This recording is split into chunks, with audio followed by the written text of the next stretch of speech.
രക്തത്തിലെ കൊഴുപ്പ്, അതായത് ട്രൈഗ്ലിസറൈഡും കൊളസ്ട്രോളും കൂടുന്നത് രക്തക്കുഴലിൽ കൊഴുപ്പടിഞ്ഞ് ബ്ലോക്കുകൾ ഉണ്ടാക്കും.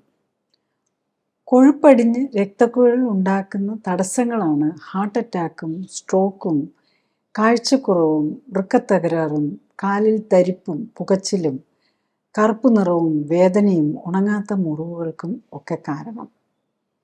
ഇന്ന് 40 വയസ്സ് കഴിഞ്ഞ ഒട്ടുമിക്കവരും കൊളസ്ട്രോൾ കുറയ്ക്കാനായി ദിവസവും ഒന്നോ അതിലധികമോ ഗുളിക കഴിക്കുന്നവരാണ്. മാത്രമല്ല, കുട്ടികളുടെ പോലും രക്തപരിശോധന നടത്തിയാൽ ട്രൈഗ്ലിസറൈഡും കൊളസ്ട്രോളും ഒക്കെ കൂടുന്നതായാണ് കാണുന്നത്. എന്താണ് ഇതിന് കാരണം? എന്താണ് ഈ കൊളസ്ട്രോൾ? എന്താണ് ട്രൈഗ്ലിസറൈഡ്? കൊളസ്ട്രോൾ കുറയ്ക്കാനായി കഴിക്കുന്ന മരുന്നുകൾ ആരോഗ്യത്തെ പ്രതികൂലമായി ബാധിക്കുമോ? പാർശ്വഫലങ്ങൾ എന്തെല്ലാം? പുതിയ പഠനങ്ങൾ കാണിക്കുന്നത് കൊളസ്ട്രോൾ കുറയ്ക്കാനായി കഴിക്കുന്ന മരുന്നുകൾ ദീർഘകാലം ഉപയോഗിക്കേണ്ടി വരുന്നത് പലതരം പാർശ്വഫലങ്ങൾ ഉണ്ടാക്കാമെന്നാണ്. ജീവിതശൈലിയിലെ അപാകതകളാണ് രക്തത്തിലെ അമിത കൊഴുപ്പിനും അതുമൂലം ഉണ്ടാകുന്ന ഹാർട്ട് അറ്റാക്കിനും പക്ഷാഘാതത്തിനും ഒക്കെ കാരണം എന്നാണ് പഠനങ്ങൾ കാണിക്കുന്നത്. രക്തത്തിലെ അമിത കൊഴുപ്പ് മരുന്നില്ലാതെ ജീവിതശൈലി ക്രമീകരണത്തിലൂടെ നോർമലാക്കാൻ കഴിഞ്ഞാൽ മാത്രമേ ആരോഗ്യം ഉത്തമമായി നിലനിർത്താനാകൂ. അതെങ്ങനെ സാധ്യമാക്കാം എന്ന് നോക്കാം. ആദ്യമായിട്ട് നമ്മൾ ഈ കൊളസ്ട്രോൾ കൂടിയാൽ എന്താണ് ലക്ഷണങ്ങൾ കാണിക്കുക എന്നുള്ളതാണ്. യൂഷ്വലി നമ്മൾ കൊളസ്ട്രോൾ കൂടിത്തുടങ്ങി ആദ്യം ഒന്നും ലക്ഷണങ്ങളേ ഉണ്ടാവില്ല. പിന്നെ ഈ കൊഴുപ്പടിഞ്ഞു വരുന്നതിൻ്റെ അതിപ്പം നമ്മൾ പുറമേ ഉള്ള സ്ഥലങ്ങളിൽ, പ്രത്യേകിച്ച് കണ്ണിന് ചുറ്റുമൊക്കെ ചിലർക്ക് കൊഴുപ്പടിയാം. അതായത് ആത്രോസ്ക്ലീറോസിസ് രക്തക്കുഴലുകളിൽ ഉള്ളിൽ വരുന്ന പോലെ സ്കിന്നിനടിയിൽ കൊഴുപ്പടിഞ്ഞ് സാന്തലാസ്മ എന്ന് പറയുന്ന ഒരു ഇത് വരാം. പിന്നെ കണ്ണിന് ചുറ്റും ഈ ഒരു ആർക്യൂസ് സെനിലിസ് എന്ന് പറയും. ഇത് പ്രായമായവർക്ക് കണ്ണിന് ചുറ്റും ഒരു വൈറ്റ് റിങ് പോലെ വരും. അത് നമ്മൾ നേരത്തെ കാണുകയാണെങ്കിൽ അതും കൊളസ്ട്രോളിൻ്റെ ആയിട്ട് നമുക്ക് കണക്കാക്കാം. പിന്നെ ഈ ഇപ്പം നമ്മൾ ബ്ലഡൊക്കെ പരിശോധനയ്ക്ക് എന്തിനേലൊക്കെ എടുക്കുകയാണെങ്കിൽ അത് നമുക്കറിയാമല്ലോ, കുറച്ച് നേരമൊക്കെ ഇരുന്ന് കഴിയുമ്പോൾ അത് ഒരു ക്ലിയർ അല്ലെങ്കിൽ സെൻട്രിഫ്യൂജ് ചെയ്ത് കഴിയുമ്പോൾ അതിൻ്റെ സീറം വരുമ്പം അത് ഒരു സ്ട്രോക്ക് കളറായിട്ട് അല്ല ഒരു ലൈറ്റ് ബ്രൗണിഷ് കളറായിരിക്കും, അല്ല ഒരു ലൈറ്റ് യെല്ലോയിഷ് കളറായിരിക്കും. പക്ഷേ ഈ കൊളസ്ട്രോളും ട്രൈഗ്ലിസറൈഡും ഒക്കെ കൂടുതലാണ് അവരുടെ ഒരു മിൽക്കി ആയിട്ടിരിക്കും. ഈ ലാബ് ടെക്നീഷ്യൻസിനൊക്കെ നമ്മളത് സെൻട്രിഫ്യൂജ് ചെയ്ത് സാമ്പിൾ കാണുമ്പോൾ തന്നെ അറിയാം ഒത്തിരി കൂടുതൽ കൊളസ്ട്രോളും ട്രൈഗ്ലിസറൈഡും ഒക്കെ ഉണ്ടെങ്കിൽ അതും അങ്ങനെ അറിയാൻ പറ്റും. പക്ഷെ അത് നമ്മുടെ ഒരു സിംറ്റമായിട്ട് വരികയില്ല. ഒരു സിംറ്റമായിട്ട് വരുന്നത് ഇതിൻ്റെ ഈ സൈഡ് ഇഫക്ട്സ് കൊണ്ട് കൊഴുപ്പടിഞ്ഞു വരുന്ന സൈഡ് ഇഫക്റ്റ് എത്തി രക്തക്കുഴലുകളിൽ ബ്ലോക്ക് വന്ന് ഈ നേരത്തെ പറഞ്ഞാൽ സ്കിന്നിൽ അടിഞ്ഞു വരുന്ന സന്തലാഷ്മ, ഇല്ലെങ്കിൽ രക്തക്കുഴലുകളിൽ അടിഞ്ഞിട്ട് ഹാർട്ടിന് ഡാമേജ് വന്ന് ഹാർട്ടിൻ്റെ രക്തക്കുഴലുകൾക്ക് ഡാമേജ് വന്ന് കൊറോണറി ആർട്ടറി ഡിസീസ് വന്ന് അറ്റാക്ക് വരികയോ അല്ലെങ്കിൽ അഞ്ചയന വരികയോ അല്ലെങ്കിൽ ഈ സ്ട്രോക്ക് വരികയോ അല്ലെങ്കിൽ കിഡ്നി ഫെയിലിയറിലേക്ക് കിഡ്നി ഫങ്ഷൻ കുറഞ്ഞ് അതും കിഡ്നി ഫങ്ഷൻ കുറയാനൊന്നും തുടങ്ങുമ്പോൾ നമ്മൾ ഒരു സിംറ്റംസും ഉണ്ടാവില്ല. ഇതെല്ലാം നമ്മൾ സിംറ്റംസിലേക്ക് എത്തണമെങ്കിൽ അതൊരു എൻഡ് സ്റ്റേജ് ഓർഗൻ ഡിസീസ് വരുമ്പോഴേ യൂഷ്വലി സിംറ്റംസിലേക്ക് വരുള്ളൂ. പിന്നെയും കുറച്ചും കൂടി ഏർലി വരുന്നത് നമുക്ക് ഈ കാലിനൊക്കെ മരവിപ്പ്, തരിപ്പ്, സെൻസേഷൻ കുറവ്, പൊച്ചിലൊക്കെ വരാം. അതും ശരിക്കും കൊളസ്ട്രോളൊക്കെ കൂടി വർഷങ്ങൾ എടുത്തു കഴിഞ്ഞിട്ടേ വരത്തുള്ളൂ. പിന്നെ നമ്മൾ പരിശോധനയിലേക്ക് പോയി കഴിഞ്ഞ് കഴിഞ്ഞാൽ ലൈപ്പിഡ് പ്രൊഫൈൽ എന്ന് പറയുന്നതാണ് നമ്മൾ നോക്കുന്നത്. നമ്മളുടെ ബ്ലഡിലെ കൊഴുപ്പിൻ്റെ ഘടകങ്ങൾ എങ്ങനെയാണെന്നുള്ളത് നോക്കുന്നതാണ്. അപ്പം അതിൽ കൊളസ്ട്രോളുണ്ട്, ട്രൈഗ്ലിസറൈഡുണ്ട്, യൂഷ്വലി കാണുന്ന HDL, LDL, VLDL, very rare ആയിട്ടൊരു ULDL എന്നും കൂടെ കാണിക്കാറുണ്ട്. അപ്പോൾ നമ്മൾ ഈ ഡിഫറെൻറ്റ് ടൈപ്സ് ഈ കൊഴുപ്പുകളുടെ ഇമ്പോർട്ടൻസും കൂടെ നമുക്കൊന്ന് മനസ്സിലാക്കാം. ബേസിക്കലി ഈ കൊളസ്ട്രോൾ നോക്കുമ്പോൾ നമ്മൾ കൊളസ്ട്രോളും ട്രൈഗ്ലിസറൈഡും ആണ് യൂഷ്വലി ഡയറക്റ്റ്ലി നോക്കുന്നത്. ഇപ്പം HDLും VLDലും ഒക്കെ മേജർ ലാബുകളും വലിയ ഓട്ടോമാറ്റിക് മെഷീനൊക്കെ ഉള്ളിടത്ത് കുറച്ചും കൂടെ അത് ഡയറക്റ്റ് നോക്കാൻ തുടങ്ങിയിട്ടുണ്ട്. അപ്പം ബാക്കി അല്ലെങ്കിൽ ഒരു കാൽക്കുലേഷനാണ്. കൊളസ്ട്രോളും ട്രൈഗ്ലിസറൈഡും നോക്കും. അത് കഴിഞ്ഞാൽ അതിൻ്റെ ബേസിലൊരു ഫ്രീഡവോൾസ് ഇക്വേഷൻ എന്ന് പറഞ്ഞൊരു ഇക്വേഷൻ വെച്ച് കാൽക്കുലേറ്റ് ചെയ്യുകയാണ്. അപ്പം അത് പലപ്പോഴും തെറ്റാറുണ്ട്. പ്രത്യേകിച്ച് നമ്മൾ ഈ ട്രൈഗ്ലിസറൈഡ് കൂടുതലുള്ളവർക്ക് LDL കൂടുതലായിട്ടുമൊക്കെ തോന്നും. അതൊരു അപ്പാരൻ്റ്ലി ഇതാണ്. പിന്നെ ഇപ്പോഴും ലേറ്റസ്റ്റ് ആയിട്ട് നമ്മൾ ഈ മെറ്റബോളിക് സിൻഡ്രോമിൻ്റെ ഒക്കെ ഡെഫിഷ്യനിലാണെങ്കിലും ഇമ്പോർട്ടൻസ് കൊടുക്കുന്നത് ഈ HDL-നും ട്രൈഗ്ലിസറൈഡിനുമാണ്. ടോട്ടൽ കൊളസ്ട്രോളിനും LDL-നും അത്ര ഇമ്പോർട്ടൻസ് ഇപ്പം ലേറ്റസ്റ്റ് ആയിട്ട് അതിനേക്കാളും മോർ സിഗ്നിഫിക്കൻറ്റ് ട്രൈഗ്ലിസറൈഡ് കുറഞ്ഞ് നിൽക്കുക HDL ഉണ്ടായിരിക്കും. HDL കുറഞ്ഞു പോകാതെ ആവശ്യത്തിന് HDL-ഉം ഉണ്ട്, ട്രൈഗ്ലിസറൈഡ് കുറയുകയും ചെയ്യുക. ട്രൈഗ്ലിസറൈഡ് ലോ നോർമലും അല്ല ബിലോ നോർമലും ആണെങ്കിൽ, നോർമൽ റേഞ്ചിലാണെങ്കിൽ ഇത്തിരി കൊളസ്ട്രോൾ ഉണ്ടെങ്കിൽ പോലും നമ്മൾ വറി ചെയ്യേണ്ടതില്ല എന്നുള്ളതാണ്. കാരണം നമ്മളുടെ ബോഡി മിക്ക പല സാധനങ്ങളും ഉണ്ടാക്കാനുള്ള ഒരു സാധനമാണ് കൊളസ്ട്രോൾ. നമ്മുടെ സെക്സ് ഹോർമോൺസും അങ്ങനെ പല കാര്യങ്ങൾക്കും വേണ്ടിയിട്ടുള്ള. അപ്പോൾ അവിടെയൊക്കെ എന്തെങ്കിലും കുറവ് വന്നു കഴിഞ്ഞാൽ ആ മെറ്റബോളിക് ബ്ലോക്ക് വരുന്നതിൻ്റെ ഒരു ഇൻഡിക്കേഷനാണ് ഈ കൊളസ്ട്രോൾ കൂടുക എന്നുള്ളത്. അതേസമയം ട്രൈഗ്ലിസറൈഡ് കൂടുക എന്ന് പറഞ്ഞു കഴിഞ്ഞാൽ നമ്മുടെ ഫുഡിൻ്റെ ലൈഫ് സ്റ്റൈൽ തെറ്റിരിക്കുന്നതിൻ്റെ ഒരു എക്സാമ്പിളാണ്. അപ്പോൾ ഈ ട്രൈഗ്ലിസറൈഡ് എന്ന് പറഞ്ഞാൽ എന്താണെന്ന് ചോദിച്ചു കഴിഞ്ഞാൽ നമ്മളുടെ കൊഴുപ്പ്, നമ്മൾ ഈ ആനിമൽ ഫാറ്റും അല്ലെങ്കിൽ വെജിറ്റബിൾ ഓയിലൊക്കെ ഉണ്ടല്ലോ, ഇതെല്ലാം ട്രൈഗ്ലിസറൈഡാണ്. അതായത് ഒരു ഗ്ലിസറിൻ ആറ്റം അതിലേക്ക് 3 ഫാറ്റി ആസിഡ്സ് അറ്റാച്ച് ചെയ്യുന്നത്. അപ്പം ട്രൈഗ്ലിസറൈഡിനകത്ത് 3 ഫാറ്റി ആസിഡും ഉണ്ട്, ഒരു ഗ്ലിസറിൻ ആറ്റം ഉണ്ട്. അപ്പം ഈ ഫാറ്റിൻ്റെ ക്വാളിറ്റി ബേസ് ചെയ്തിരിക്കുന്നതല്ല, അതിന് ട്രൈഗ്ലിസറൈഡിൻ്റെ ക്വാളിറ്റി അല്ലെ നമ്മൾ കഴിക്കുന്ന ഫുഡിലെ എണ്ണയുടെയും ആനിമൽ ഫാറ്റിൻ്റെയും ഒക്കെ ക്വാളിറ്റി എന്താ ഡിസൈഡ് ചെയ്യുന്നതെന്ന് ചോദിച്ചു കഴിഞ്ഞാൽ ഏത് തരം ഫാറ്റി ആസിഡ്സ് ആണ് അതിനകത്ത് യൂസ് ചെയ്തിരിക്കുന്നത് എന്നുള്ളതാണ്. അപ്പം അതിനകത്ത് 4 തരം ഫാറ്റി ആസിഡ്സ് ആണുള്ളത്. സാച്ചുറേറ്റഡ് ഉണ്ട്, omega-3 ഉണ്ട്, omega-6 ഉണ്ട്, omega-9 ഉണ്ട്. പിന്നെ ഇപ്പം നമ്മൾ ഈ ആർട്ടിഫിഷ്യലി ഉണ്ടാക്കുന്ന ഈ ആർട്ടിഫിഷ്യൽ ഹൈഡ്രജനേറ്റഡ് ഫാറ്റ് ഉണ്ടല്ലോ, ഡാൽഡ പോലെയുള്ളത്, അതിനകത്ത് ട്രാൻസ് ഫാറ്റും ഉണ്ടാകും. അത് ആ ഹൈഡ്രജനേഷൻ പ്രോസസ്സിൽ വരുന്നതിൻ്റെ കുറച്ച് പ്രോബ്ലംസ് കൊണ്ട് വരുന്നതാണ്. അപ്പം ഇതൊക്കെയാണ് അതിൻ്റെ നേച്ചർ വരുന്നത്. പിന്നെ ഈ നമ്മൾ HDL, LDL, VLDL, ULDL എന്നൊക്കെ പറയുന്നതിൽ അത് ശരിക്കും നമ്മൾ നമ്മൾ വെള്ളത്തിൽ അലിയുമല്ലോ. നമ്മളുടെ ബ്ലഡ് ആണെങ്കിലും വെള്ളമാണല്ലോ മെയിനിൽ. അപ്പോൾ വെറുതെ എണ്ണയ്ക്ക് അതിനകത്ത് അലിയാൻ പറ്റില്ല. ഈ കൊളസ്ട്രോളിനും ഒന്നും, അത് ഫാറ്റാണ്. അപ്പോൾ അതിനെ ഒരു ഫോസ്ഫോലൈപ്പിഡ്സും കൂടി കൂട്ടി ഒരു ഡിസോൾവ് ചെയ്ത് വെള്ളത്തിൽ അലിയുന്ന ഫോർമാറ്റിലാക്കി കൊണ്ടുപോകാനുള്ള ഒരു മാർഗമാണ് HDL-ഉം LDL-ഉം VLDL-ഉം ഒക്കെ വരുന്നത്. അപ്പോൾ ഇവർ മൂന്നും തമ്മിലുള്ള വ്യത്യാസം എന്താണെന്ന് വെച്ചാൽ HDL-നകത്ത് ഏറ്റവും കൊഴുപ്പ് കുറവായിരിക്കും, അതായത് ട്രൈഗ്ലിസറൈഡ് കുറവായിരിക്കും. VLDL-ൽ കുറച്ചുകൂടെ കൂടുതലുണ്ടാകും. വെരി ലോ ഡെൻസിറ്റിയിൽ കുറച്ചും കൂടെ കൂടി, അതായത് ഫാറ്റിൻ്റെ എണ്ണയ്ക്ക് ഈ ഡെൻസിറ്റി കുറയുകയാണല്ലോ ചെയ്യുന്നത്. അപ്പോൾ ഇത് കൂടി വരുന്ന കൂടുതലുണ്ടാകും. അപ്പോൾ കൂടുതൽ സൈസായിരിക്കും. അതാണ് വെരി ലോ ഡെൻസിറ്റി ലൈപ്പോപ്രോട്ടീൻ. ഏറ്റവും കുറവ് അൾട്രാ ലോ ഡെൻസിറ്റി ലൈപ്പോപ്രോട്ടീൻസ് ആണ്. അൾട്രാ ലോ ഡെൻസിറ്റി ലൈപ്പോപ്രോട്ടീൻ എന്ന് പറഞ്ഞാൽ നമ്മുടെ വയറിൽ നിന്ന് നമ്മൾ അബ്സോർബ് ചെയ്ത് നേരെ കൊണ്ടുപോകുന്നതാണ്. അപ്പോൾ അവിടെ നിന്നുള്ള അബ്സോർപ്ഷനിൽ അത് വരുന്നത് വെരി അൾട്രാ ലോ ഡെൻസിറ്റിയാണ്. അത് യൂഷ്വലി ബ്ലഡിലേക്ക് അങ്ങനെ വരികയില്ല, കാരണം അത് നേരെ വരുന്ന ലിവറിലാണ്. ലിവർ ഇതിനെ മാറ്റി ലോ ഡെൻസിറ്റി ലൈപ്പോപ്രോട്ടീനും വെരി ലോ ഡെൻസിറ്റി ലൈപ്പോപ്രോട്ടീനും ഒക്കെ ആക്കി അവരാണ് ഇതും കൊണ്ട് നമ്മുടെ ബ്ലഡിൽ കൂടെ സാധാരണ നടക്കുന്നത്. അതുകൊണ്ട് അതിനെയാണ് നമ്മൾ ഒരു കാൽക്കുലേഷൻ വഴി നമ്മൾ അപ്രോക്സിമേറ്റ് ചെയ്യുന്നെന്ന് വരുന്നുള്ളൂ. അപ്പോൾ HDL നല്ലതെന്ന് പറഞ്ഞാൽ HDL എന്ന് പറയുന്നത് ശരിക്കും ഈ കൊഴുപ്പ് അധികം ഇല്ലാത്തതാണ്. അത് ഫോസ്ഫോലൈപ്പിഡ്സാണ്, ഹൈ ഡെൻസിറ്റിയാണ്, വേണ്ട ഡിസ്ട്രിബ്യൂഷനൊക്കെ കഴിഞ്ഞ് തിരിച്ചു വരുന്നവരാണ് അവർ. അപ്പോൾ ഈ ഒത്തിരി ഇതുമായിട്ട് പോകുന്നത് ഈ ഡയബറ്റിക് പേഷ്യൻസിനൊക്കെ അല്ലെങ്കിൽ ഒബേസിറ്റിയൊക്കെ ഉള്ളവർക്ക് എന്താണെന്ന് ചോദിച്ചു കഴിഞ്ഞാൽ നമ്മുടെ ഫാറ്റ് സെൽസ് എനിക്ക് കൊഴുപ്പ് വേണ്ടെന്ന് പറയും. അപ്പോൾ പിന്നെ ഇവരിങ്ങനെ കറങ്ങിക്കൊണ്ടിരിക്കേണ്ടി വരും. നമുക്ക് എവിടെയെങ്കിലും ഒരു ബ്ലോക്ക് വന്നു കഴിഞ്ഞാൽ, നമ്മൾ കോവിഡ് സമയത്ത് ഈ ഓയിലൊക്കെ എക്സസ് വന്നു കഴിഞ്ഞപ്പം ഓയിൽ ടാങ്കേഴ്സൊക്കെ കടലിൽ കൂടെ ഇങ്ങനെ വെറുതെ നടക്കുമായിരുന്നു എന്ന് പറയുമല്ലായിരുന്നു. എന്ന് പറഞ്ഞാൽ ഓയിൽ ആർക്കും വേണ്ട, കോവിഡാണ്, എല്ലായിടത്തും ബ്ലോക്കാണ്,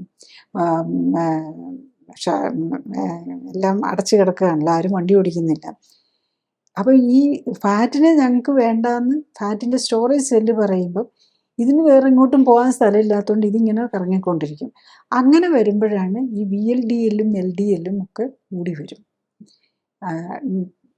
മറ്റേ കൊഴുപ്പിനെ കൊണ്ടുപോയി സ്റ്റോർ ചെയ്ത് പറ്റാതെ വരുമ്പോൾ അപ്പോൾ ഇതിങ്ങനെ കറങ്ങുമ്പോഴാണ് നമ്മളുടെ ബ്ലഡിൽ കൂടുതൽ വരുന്നത്. അപ്പം ബേസിക്കലി ഇതിന് കാരണം എന്താ, നമ്മൾ കൂടുതൽ കഴിക്കുന്നതുകൊണ്ടാണ്. ബോഡി ഇങ്ങനെ കഴിക്കുന്നത്, നമ്മൾ ബോഡിയിൽ ഫാറ്റ് ഉണ്ടാകുന്ന എന്ത് ചെയ്യുന്ന ഒന്നെങ്കിൽ നമ്മൾ ഫാറ്റി ആയിട്ടുള്ള ഓയിലും വെജിറ്റബിൾ ഓയിൽസോ നട്ട്സോ ഒക്കെ കഴിക്കും, അല്ലെങ്കിൽ ആനിമൽ ഫാറ്റ് കഴിക്കും, അല്ലെങ്കിൽ നമ്മളുടെ ആർട്ടിഫിഷ്യൽ ഈ ഡാൽഡ പോലെയുള്ള സാധനങ്ങൾ, അതാണല്ലോ ഈ ബേക്കറി ഐറ്റംസ്. ഇപ്പം നമ്മൾ ഈ ആർട്ടിഫിഷ്യൽ ഗീ അതാണല്ലോ നമ്മൾ കൂടുതൽ ഉപയോഗിക്കുന്നത്.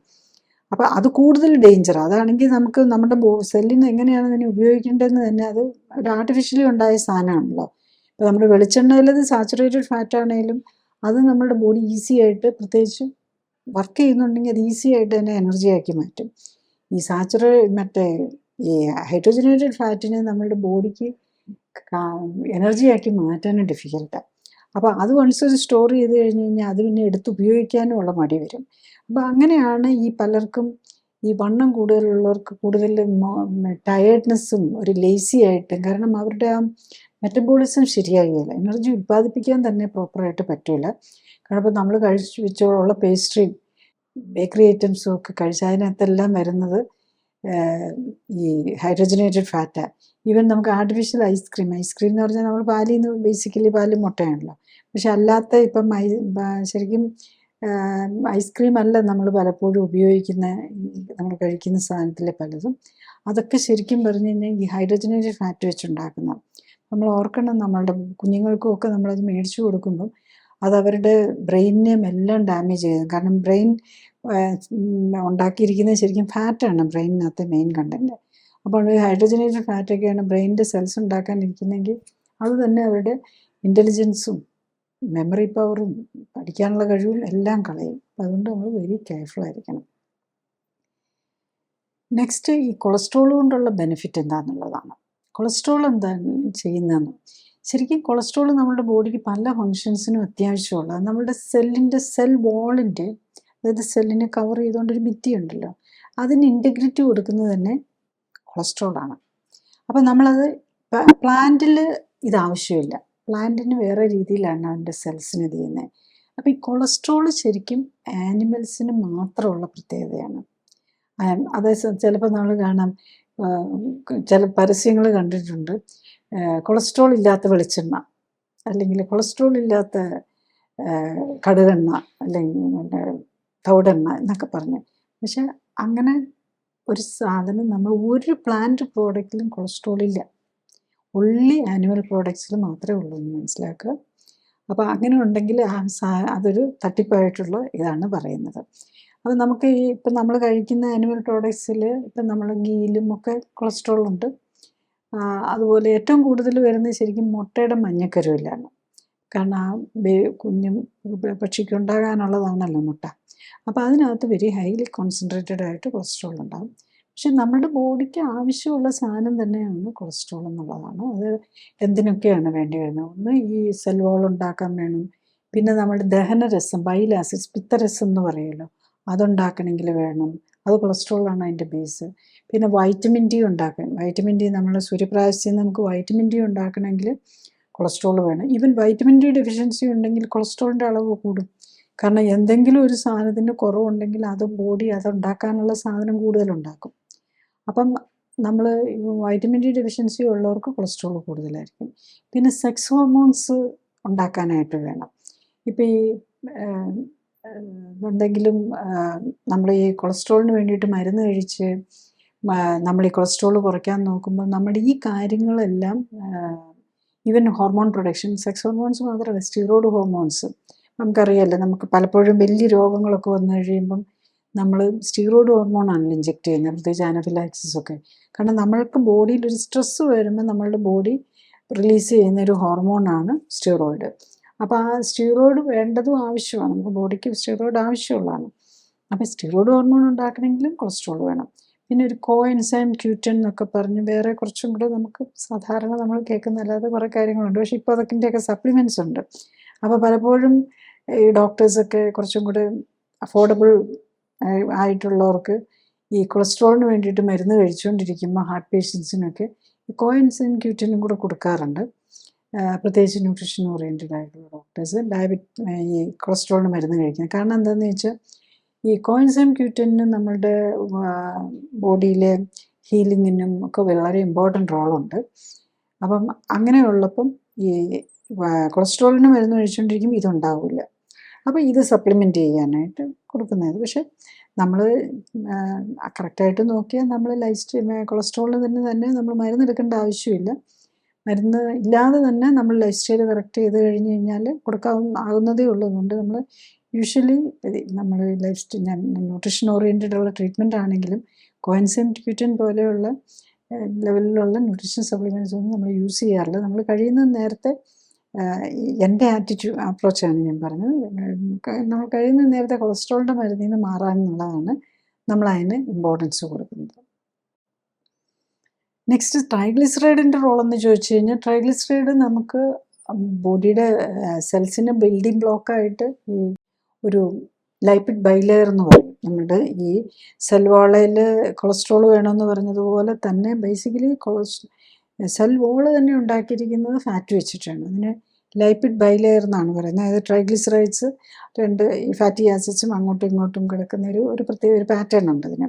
അങ്ങനെയാണ് അത് ഉണ്ടാക്കിയിരിക്കുന്നത്. അപ്പം നമ്മുടെ മസിലിനൊക്കെ നമ്മൾ പ്രോട്ടീൻ വേണം. പക്ഷേ ജനറലി മറ്റുള്ള കോശങ്ങൾക്കെല്ലാം ഇപ്പം fat cells, brain cells, nerve cells, ഇതൊക്കെ ശരിക്കും മെയിൻ കണ്ടൻറ്റ് തന്നെ ഫാറ്റും വാട്ടറുമാണ്, നോട്ട് പ്രോട്ടീൻ. പ്രോട്ടീൻ വളരെ നിസ്സാരമേ ഉള്ളൂ ബ്രെയിൻ സെൽസിലുമൊക്കെ. അപ്പോൾ ഇതെല്ലാം ഉണ്ടാക്കാനായിട്ട് നമുക്ക് ട്രൈഗ്ലിസറൈഡാണ് എല്ലാ സെല്ലിൻ്റെ മെംബ്രെയിൻസ് എന്ന് പറഞ്ഞാൽ പുറമേ മാത്രമല്ല, നമുക്ക് ഈ സെല്ലിനകത്തും ഉണ്ട് പലതരം ഓർഗനൽസ് ഉണ്ട്, ന്യൂക്ലിയസ്, മൈറ്റോകോൺട്രിയ, ഇതിൻ്റെ എല്ലാം കവറിങ് ഉണ്ടാക്കിയിരിക്കുന്നത് ഫാറ്റ് വെച്ച് തന്നെയാണ്. അപ്പോൾ ഫാറ്റിൻ്റെ എന്ത് ക്വാളിറ്റി ഓഫ് ഫാറ്റും അതുകൊണ്ട് തന്നെ വളരെ ഇമ്പോർട്ടൻ്റ് ആണ്. അതിൽ തന്നെ ഈ ക്വാളിറ്റി ഓഫ് ഫാറ്റ് 4 തരം ഫാറ്റ് ഉണ്ടെന്ന് പറഞ്ഞില്ലേ, അതിൽ omega-3 omega-6 ശരിക്കും പറഞ്ഞാൽ ഒരു ന്യൂട്രിയൻ്റ് ആണ്. അതുപോലെ തന്നെ അതൊരു വൈറ്റമിൻ പോലെയാണ് വർക്ക് ചെയ്യുന്നത്. അപ്പോൾ ശരിക്കും ഇപ്പോഴത്തെ ലേറ്റസ്റ്റ് സ്റ്റഡീസ് കാണിക്കുന്നത് നമ്മുടെ ബോഡിയുടെ ഇമ്മ്യൂൺ സിസ്റ്റത്തെ കൺട്രോൾ ചെയ്യുന്നത്, അതായത് നമ്മുടെ ബോഡിയുടെ സെല്ലുലാർ ലെവൽ മുതൽ ബോഡിയെ കൺട്രോൾ ചെയ്യുന്നത് ഫാറ്റാണെന്നുള്ളതാണ്. ഈ ഫാറ്റിൽ തന്നെ omega-3 6 ആണ് നമ്മളെ കൺട്രോൾ ചെയ്യുന്നത്. നമുക്ക് ബ്രെയിനിലാണല്ലോ നമ്മൾ കൺട്രോളിങ് മെക്കാനിസം ഇരിക്കുന്നത് നമുക്കറിയാമല്ലോ. അപ്പോൾ ഈ ബ്രെയിനുണ്ടാക്കാനായിട്ട് മെയിൻലി ഉണ്ടാക്കിയിരിക്കുന്നത് തന്നെ ഫാറ്റ് വെച്ചാണ്. അപ്പം ഇതിൽ ഏറ്റവും പ്രധാനം നമ്മളിപ്പോൾ മനസ്സിലാക്കേണ്ടത്, നമ്മൾ കഴിക്കുന്ന ഫുഡ് അത്ര ഇമ്പോർട്ടൻ്റ് ആണ്. അതിൽ ഫാറ്റ് omega-3 6 ഐഡിയൽ ഒരു ഹെൽത്ത് കണ്ടീഷനിൽ omega-3 6 1:1 റേഷ്യോ ആയിരിക്കണം.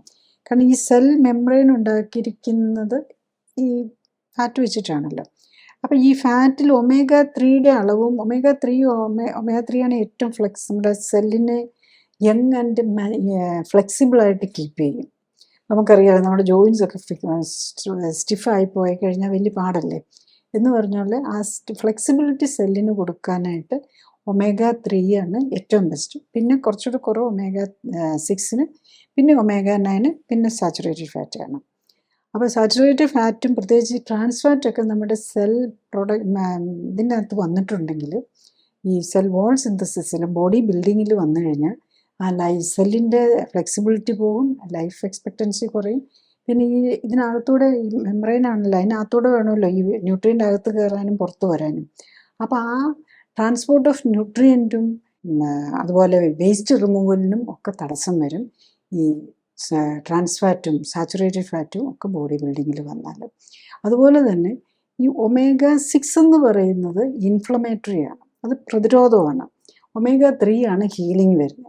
അപ്പം നമ്മൾ ഈ ലൈഫ് സ്റ്റൈൽ ഡിസീസസ് എല്ലാം, ഹാർട്ട് ഡിസീസ് ആണെങ്കിലും ഡയബറ്റീസ് ആണെങ്കിലും ആർത്രൈറ്റിസ് ആണെങ്കിലും എല്ലാം ഇൻഫ്ലമേറ്ററി ഡിസീസിലാണ് വരുന്നത്. അവിടെ ഇൻഫ്ലമേഷനാണ് കൂടുന്നത്.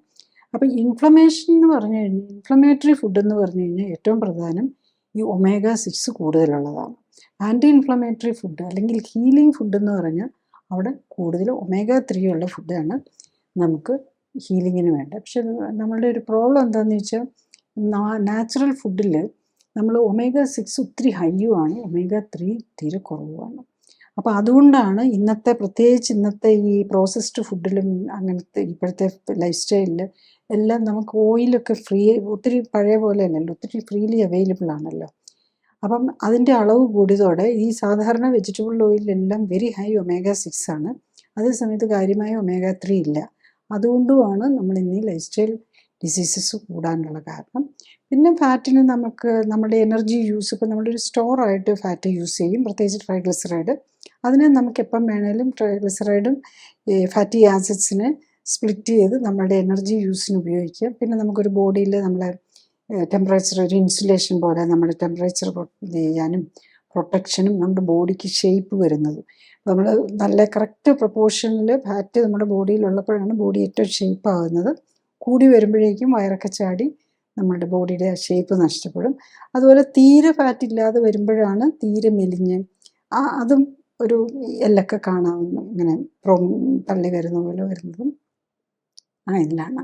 അപ്പോൾ ഏറ്റവും ഐഡിയൽ എന്ന് പറഞ്ഞു കഴിഞ്ഞാൽ ഇപ്പോൾ ലേഡീസിലൊക്കെ ആണെങ്കിൽ ഒരു 20 to 25%, ജെൻസിലാണ് 10 to 15% ഐഡിയലുള്ള ഫാറ്റ്. നമ്മുടെ ഈ അത്ലറ്റിക് ആയിട്ടുള്ള ഓട്ടക്കാരുടെയും നമ്മുടെ ഈ അസ്ട്രോനോട്ട്സിൻ്റെയൊക്കെ ബോഡി കാണാറുണ്ട്. ഈ ഫുട്ബോളേഴ്സും അതുപോലെയുള്ളവർക്കൊക്കെ അതാണ് ഫിറ്റ്നസ്സിൻ്റെ ഇത് വരുന്നത്. അപ്പോൾ ഒട്ടും കുടവയറൊന്നും ഇല്ലാതെ നല്ല ഷേപ്പായിട്ടിരിക്കുന്ന ബോഡി എന്നുള്ളത്. അപ്പോൾ അതിലാണ് കറക്റ്റായിട്ടുള്ള ഫാറ്റ് പെർസെൻറ്റേജ് വരുന്നത്. നെക്സ്റ്റ്, നമ്മൾ ഈ കൊളസ്ട്രോൾ കൂടിയാൽ, ട്രൈഗ്ലിസറൈഡ് കൂടിയാൽ ഡിസ്ലൈപ്പിഡീമിയ എന്താണ് പ്രോബ്ലം ഉണ്ടാക്കുന്നത് എന്നുള്ളതാണ്. ബേസിക്കലി നമ്മൾ ഈ കൊളസ്ട്രോൾ കൂടുക അല്ലെങ്കിൽ ട്രൈഗ്ലിസറൈഡ് കൂടുക എന്ന് പറഞ്ഞാൽ നമ്മളുടെ ബ്ലഡിനകത്തൂടെ ഒഴുകുന്ന കൊഴുപ്പിൻ്റെ അളവ് കൂടുക എന്നുള്ള. അപ്പോൾ അത് ഡെപ്പോസിറ്റ് ചെയ്യും എവിടെയെങ്കിലും, രക്തക്കൊഴലുകളിൽ തന്നെ ഡെപ്പോസിറ്റ് ചെയ്ത് അതിനെയാണ് നമ്മൾ ബ്ലഡ് വെസൽ ബ്ലോക്ക്. നമുക്ക് ഏറ്റവും ഫെമിലിയർ ആയിട്ടുള്ള ഹാർട്ടിൻ്റെ ബ്ലോക്കുകൾ തന്നെയാണ്. പിന്നെ ബ്രെയിനിലേക്കുള്ള രക്തക്കൊഴലുകൾക്ക് ബ്ലോക്ക് വരുമ്പോഴാണ് നമുക്ക് സ്ട്രോക്ക് വരിക. അതുപോലെ ഹാർട്ടിലേക്ക് വന്നു കഴിഞ്ഞാൽ ഹാർട്ട് അറ്റാക്ക് വരാം. പിന്നെ അതുപോലെ മറ്റ് ഏത് ഓർഗൻ്റെയും രക്തക്കൊഴലുകൾക്ക് ഡാമേജ് വരാം. അപ്പോൾ അങ്ങനെ ഇപ്പം ഈ കൊളസ്ട്രോളിൻ്റെ ഉള്ളവർക്ക് മിക്കവാറും ഈ രക്തക്കൊഴലുകളിൽ ഇങ്ങനെ അടിഞ്ഞു കഴിയുമ്പോഴേക്ക് ഈ നാരോ ആകുന്നത് കൊണ്ട് BP കൂടാൻ തുടങ്ങും. പിന്നെ ഇതുള്ളവർക്ക് മിക്കവാറും ഡയബറ്റീസ് ഉണ്ടാകും. ഇതെല്ലാം മെറ്റബോളിക് സിൻഡ്രോമിൻ്റെ ഭാഗമാണ്. അപ്പം നമുക്ക് കൊളസ്ട്രോൾ ഉള്ളവർക്ക്, കൂടുതലുള്ളവർക്ക് ഫാറ്റി ലിവർ വരും. പിന്നെ കാലിലേക്കുള്ള, ഹാർട്ടിലേക്കുള്ളത് മാത്രമല്ല കാലിലേക്കുള്ളത് രക്തക്കൊഴലുകൾക്ക് അടവ് വരാൻ തുടങ്ങുമ്പോഴാണ് ഈ കാലിന് കഴപ്പ്, പുകച്ചിൽ, അതുപോലെ കുറച്ച് നേരം നടക്കുമ്പോഴേക്കും കാലിന് വേദന, ഇങ്ങനത്തെയൊക്കെ വരുന്നത് അതിന് അവിടുത്തെ രക്തക്കൊഴലുകളിൽ ബ്ലോക്ക് വരുമ്പോഴാണ്. ഈവൻ ചിലപ്പം നമ്മൾ വയറിൻ്റെ രക്തക്കൊഴലുകളിൽ ബ്ലോക്ക് വന്നിട്ടും വരാറുണ്ട്. വയറുവേദന, ഭക്ഷണം കഴിച്ചു കഴിയുമ്പോൾ വയറുവേദന വരുന്നുണ്ടെങ്കിൽ അതിൻ്റെ അർത്ഥം ചിലപ്പോൾ അത് അവിടെ ഈ മെസൻട്രിക് വെസൽസ് എന്നൊക്കെ പറയും, ഈ അവിടെ കുടലിന് രക്തം കൊടുക്കുന്നത്, അതിൽ വന്നല്ല. അങ്ങനെ ചിലപ്പോൾ ഒക്കെ വരാറുണ്ട്. ഈ ചിലപ്പം വലിയ വയറുവേദനയൊക്കെ വന്ന് ശരിക്കും ഹാർട്ട് അറ്റാക്ക് വരുന്നത് പോലെ, ഇൻഡസ്ട്രൈനൽ അറ്റാക്ക് പോലെ വന്നിട്ട് അവിടെ ഒരു ഭാഗമൊക്കെ ഇൻഡസ്ട്രീനൊക്കെ മാറ്റിക്കളയേണ്ടതുപോലെ വരാം. പിന്നെ നമ്മൾ പലതരം ന്യൂറോപ്പതികൾ, സെൻസറി ഡെഫിസിറ്റ് വരാം, കാലിലേക്കൊക്കെയുള്ള സെൻസേഷൻ കുറയാം, ഹിയറിങ്, കൊളസ്ട്രോളിൻ്റെ പ്രോബ്ലം ഉള്ളവർക്ക് ഹിയറിങ്ങിൻ്റെ കുറവ് വരാം. ഇപ്പോൾ നമുക്കറിയാമല്ലോ എന്തോരം പേരാ ഹിയറിങ് എയ്ഡ് യൂസ് ചെയ്യേണ്ടി വരുന്നത്. ഇതെല്ലാം കൊളസ്ട്രോളും ഷുഗറും BPയും ഒക്കെ ഉള്ള ആൾക്കാർക്ക് മാത്രം, വർഷങ്ങളായിട്ട് മരുന്ന് കഴിക്കുന്നവർക്കായിരിക്കും മിക്കവാറും ഈ ഹിയറിങ് എയ്ഡ് വേണ്ടി വരുന്നത്. പിന്നെ കണ്ണിൽ വിഷൻ കുറയും. അതും കൊളസ്ട്രോൾ കൊണ്ട് മാത്രമാവില്ല, അതിൻ്റെ കൂടെ മിക്കവാറും അവർക്ക് ഡയബറ്റീസും ഹൈപ്പർ ടെൻഷനും കൂടെ ഉണ്ടാകും. അപ്പോൾ കണ്ണിൻ്റെ വിഷൻ പ്രോബ്ലംസ് വരാം. അതുപോലെ ഈ റെറ്റിന ഡിറ്റാച്ച്മെൻറ്റ്, ഇതൊക്കെ വരുമ്പോൾ മിക്കവാറും ഈ പ്രശ്നങ്ങളും കൂടെ ഉള്ളവരായിരിക്കും. പിന്നെ ജനറലി മൊത്തത്തിൽ ക്ഷീണം, കയ്യിലൊക്കെ ആണെങ്കിലും തരിപ്പ്, രാത്രി കിടക്കും, അതൊക്കെ ഈ രക്തക്കൊഴലുകൾക്ക് ബ്ലോക്ക് വരുന്നത് കൊണ്ടാണ്. കാലിൽ റെസ്റ്റ്ലെസ് ലെഗ് സിൻഡ്രോം എന്നൊക്കെ പറയുമല്ലോ, അതൊക്കെ ഒരു പ്രായം കഴിഞ്ഞ് വരുമ്പോൾ കാലിലിങ്ങനെ എപ്പോഴും അനക്കിക്കൊണ്ടിരിക്കണം, കാലിന് അസ്വസ്ഥത, രാത്രി കിടക്കുമ്പോൾ, ഇതൊക്കെ രക്തക്കൊഴലുകളിൽ കൊഴുപ്പടിഞ്ഞ് അങ്ങോട്ടുള്ള രക്തയോട്ടം കുറയുമ്പോഴാണ്. നമ്മൾ പകൽ നമ്മൾ നടക്കുകയൊക്കെ ചെയ്യുമ്പോൾ അത്ര അറിയില്ല, എഴുന്നേറ്റ് നിൽക്കുകയാണല്ലോ. ഇത് കിടന്നു കഴിഞ്ഞ് പിന്നെ കാലിൽ ഒരു തണുപ്പും കൂടെ ഒക്കെ വന്ന് അടിച്ചു കഴിയുമ്പോഴേക്കായിരിക്കും ഈ നംനെസ്സും അല്ല. അതാണ് രാത്രിയിലാണ് പലർക്കും കാലിനും കൈക്കും ഒക്കെ തരിപ്പും മരവിപ്പും പുകച്ചിലുമൊക്കെ വരുന്നത്. പിന്നെ കുറച്ചും കൂടെ മറ്റുള്ള ഈ ഓട്ടോണോമിക് നെർവ് സിസ്റ്റം, ഇതിപ്പം രക്തക്കൊഴലുകളെന്ന് പറയുമ്പം നെർവ്സിനും ഒക്കെ രക്തക്കൊഴലുകൾ വേണം. അപ്പം മറ്റുള്ള ഈ നമ്മളുടെ ഓട്ടോണോമിക്, നമ്മൾ അറിയാതെ തന്നെ പ്രവർത്തിക്കുന്ന ഹാർട്ടിൻ്റെയും പ്രഷർ കൺട്രോൾ ചെയ്യുന്ന അവർക്ക് അവരെയൊക്കെ എഫക്റ്റ് ചെയ്യുമ്പോൾ, ആ നെർവ്സിനെയൊക്കെ എഫക്റ്റ് ചെയ്യുമ്പം തലകറക്കം, പിന്നെ ചുറ്റുന്ന പോലെ വരുമല്ലോ. അതിപ്പം നമ്മുടെ ഹിയറിങ് വെസ്റ്റിബുലാർ ചെവിയായിട്ട് ബന്ധപ്പെട്ട വെസ്റ്റിബുലാർ സിസ്റ്റത്തെ രക്തക്കുഴലുകൾക്ക് കുറയുകയൊക്കെ ചെയ്തു കഴിഞ്ഞാൽ ഹിയറിംഗ് പ്രോബ്ലംസ്, പിന്നെ ഈ ട്രാൻസിയൻറ്റ് ഇസ്കീമിക് അറ്റാക്ക് എന്ന് പറയും. അപ്പം ചിലപ്പം ചെറിയ ചെറിയ ബ്രെയിൻ അറ്റാക്ക് പോലെ വരുന്നത്. അപ്പം സ്പീച്ച്, മെമ്മറി പലപ്പോഴും പതുക്കെ പതുക്കെ പതുക്കെ ആയിരിക്കും മെമ്മറിയൊക്കെ കുറഞ്ഞു വരുന്നത്.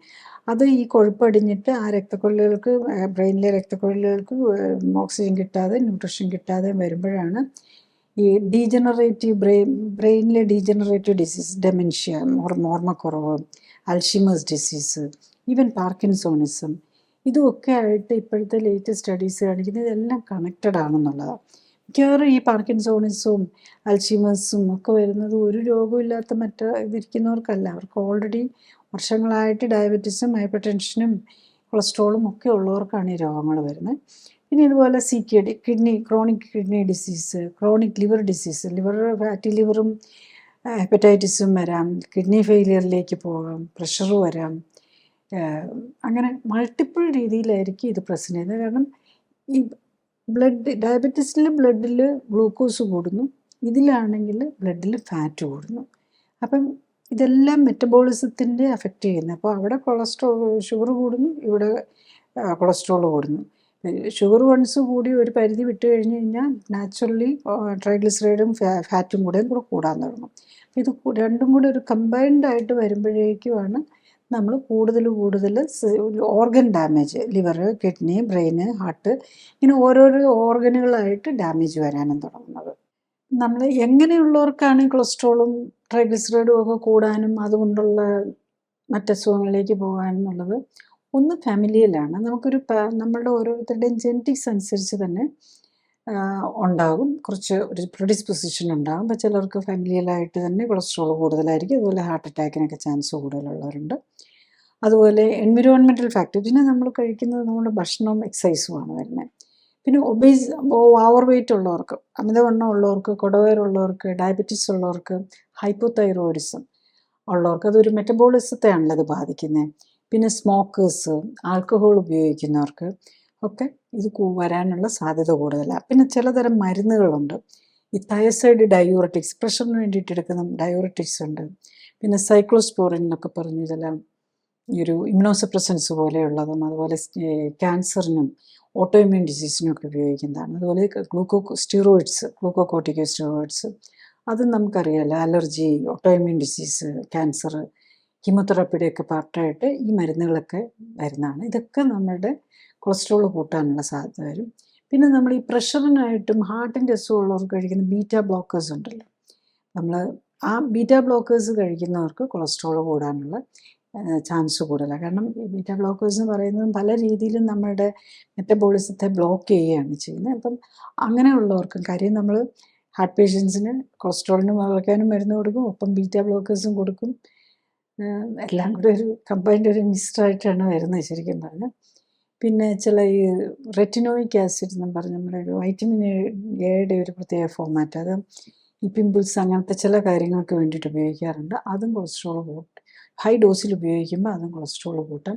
പിന്നെ പല സൈക്യാട്രിക് മെഡിസിൻസ് പലതിനും, അതുപോലെ ആൻറ്റി കൺവൾസൻ്റ്, ബ്രെയിനിൻ്റെ എപ്പിലെപ്സിക്കൊക്കെ പോലെ ഉപയോഗിക്കുന്ന മരുന്നുകൾ, HIV വേണ്ടി ഉപയോഗിക്കുന്ന മരുന്ന്, ഇൻ്റർഫെറോൺസ്, ഇങ്ങനത്തെ കുറേ മരുന്നുകൾ കൊളസ്ട്രോൾ കൂട്ടാൻ സാധ്യതയുണ്ടെന്നുള്ളതാണ്. പിന്നെ നമ്മൾ നെക്സ്റ്റ് കൊളസ്ട്രോളിന് വേണ്ടിയിട്ട് കൊടുക്കുന്ന മരുന്നുകൾ എന്തൊക്കെയാണെന്നുള്ളതാണ്. അപ്പോൾ അതിലേറ്റവും അതിൻ്റെ പ്രോബ്ലംസും എന്താണ്, നമുക്ക് ഒരു മരുന്നുകൾ അറിയണം, അതിൻ്റെ പ്രോബ്ലംസും കൂടെ അറിയണമല്ലോ. കാരണം ഇന്നിപ്പോൾ ഉള്ളതിൽ ഒരു പ്രായപൂർത്തിയായവരിലൊരു 60 to 80% കൊളസ്ട്രോളിന് മരുന്ന് കഴിക്കുന്നവരായിരിക്കും. ചിലർ പ്രൊട്ടക്റ്റീവായിട്ട് ഹാർട്ടിന് വരാതിരിക്കട്ടെ, ഫാമിലിയിൽ ഇതുണ്ട്, ഒരു പ്രൊട്ടക്റ്റീവായിട്ടും ഒക്കെ പല ആസ്പെക്റ്റ് കണ്ടിട്ട് ഈവൻ കൊളസ്ട്രോൾ കൂടുതലില്ലെങ്കിൽ പോലും ഡയബറ്റിക് പേഷ്യൻസ് എല്ലാവരും തന്നെ സ്റ്റാറ്റിനും കൂടെ കൊടുക്കാറുണ്ട്. അപ്പോൾ ഈ സ്റ്റാറ്റിനാണ് ഏറ്റവും പ്രധാനമായിട്ട് നമ്മൾ കൊളസ്ട്രോൾ കുറയ്ക്കാനായിട്ട് ഉപയോഗിക്കുന്നത്. സ്റ്റാറ്റിൻ എന്ന് പറഞ്ഞു കഴിഞ്ഞാൽ HMG-CoA റിഡക്റ്റേഴ്സ് ഇൻഹിബിറ്റർ എന്നാണ് അതിൻ്റെ പേര് വരുന്നത്. ഈ സ്റ്റാറ്റിൻ ഗ്രൂപ്പ് മെഡിസിൻസ് അതെല്ലാം നമ്മൾ കൊളസ്ട്രോളിൻ്റെ ഒരു ഉണ്ടാക്കുന്ന പ്രോസസ്സിലെ ഒരു എൻസൈമാണ്. അപ്പോൾ അതിനെ ബ്ലോക്ക് ചെയ്യുകയാണ്. അപ്പം ഡെഫിനറ്റ്ലി നമ്മൾ ആ മരുന്ന് കഴിച്ചു കഴിഞ്ഞ് കഴിഞ്ഞാൽ വിതിൻ എ വീക്ക് കൊളസ്ട്രോൾ കുറഞ്ഞിട്ടുണ്ടാകും. പിന്നെ ആദ്യം നമ്മൾ 5 മില്ലിഗ്രാം കഴിച്ചാൽ മതിയാവും. പിന്നെ അത് കുറച്ച് നാൾ കഴിയുമ്പോൾ നമ്മുടെ ബോഡി, നമുക്ക് വേണ്ട സാധനമാണല്ലോ കൊളസ്ട്രോൾ, അപ്പോൾ അത് നമ്മുടെ ബോഡി വേറെ എന്തെങ്കിലും ഒരു മാർഗം ഉണ്ടാക്കിയെടുക്കും അത് ചെയ്യാനായിട്ട്. പിന്നെ അതിൻ്റെ ആ സപ്രഷനെ ഓവർകം ചെയ്യാൻ നോക്കും. അപ്പോൾ അങ്ങനെയാണ് നമ്മൾ 5 മില്ലിഗ്രാം തുടങ്ങി 10ആയി 20ആയി 30ആയി 40ആയി 80 വരെ എത്തും. അത് കഴിഞ്ഞിട്ടും കൊളസ്ട്രോൾ കൺട്രോൾ ആകാതെ വരുമ്പോഴേക്കും ട്രൈഗ്ലിസറൈഡും ഒക്കെ കൺട്രോൾ ആകാതെ വരുമ്പോഴേക്കും ഈ ഫൈബ്രേറ്റ്സ് എന്നൊക്കെ പറഞ്ഞ് വേറെ ഉണ്ട്, ഫെനോഫൈബ്രേറ്റ്. അതെന്താ ചെയ്യുന്നതെന്ന് ചോദിച്ചാൽ ഫാറ്റി ആസിഡിൻ്റെയും ട്രൈഗ്ലിസറൈഡിൻ്റെയും പ്രൊഡക്ഷനെയാണ്.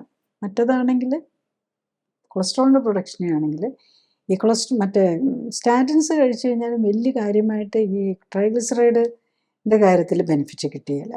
അപ്പോൾ അതിനാണ് കൂടുതലും ഫൈബ്രേറ്റ്സ് ഉപയോഗിക്കുന്നത്. ഫെനോഫൈബ്രേറ്റ് ഒക്കെ ട്രൈഗ്ലിസറൈഡിൻ്റെ പ്രൊഡക്ഷനെ ബ്ലോക്ക് ചെയ്യും.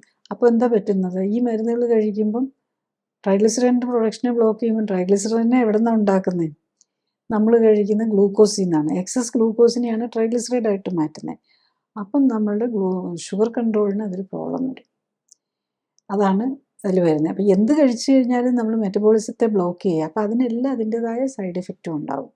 പിന്നെ ഇത് ഈ ഫൈബ്രേറ്റ്സിൻ്റെ ഒരു സൈഡ് എഫക്റ്റോ ഒന്ന് സ്റ്റൊമക്ക് അപ്സെറ്റ് ഉണ്ടാക്കാതെ, പിന്നെ അതുപോലെ ഗോൾ സ്റ്റോൺസ് ഉണ്ടാക്കാനുള്ള സാധ്യത കൂടുതലാണ്.